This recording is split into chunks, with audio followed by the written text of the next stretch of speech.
are some key things that managers and reps should be looking for in their conversations?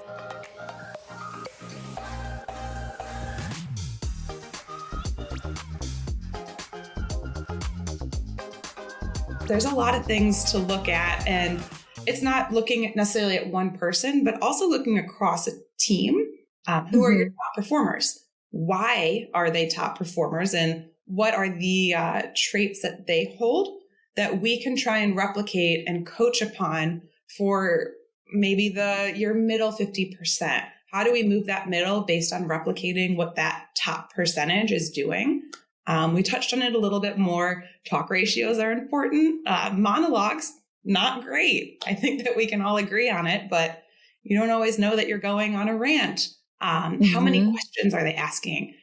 What we actually do is literally count the number of questions that are asking. Are they setting up next steps?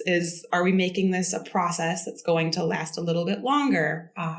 Then my favorite is, are they staying on message that the company really wants to put out there? And you can track things like that of how they are speaking about the company.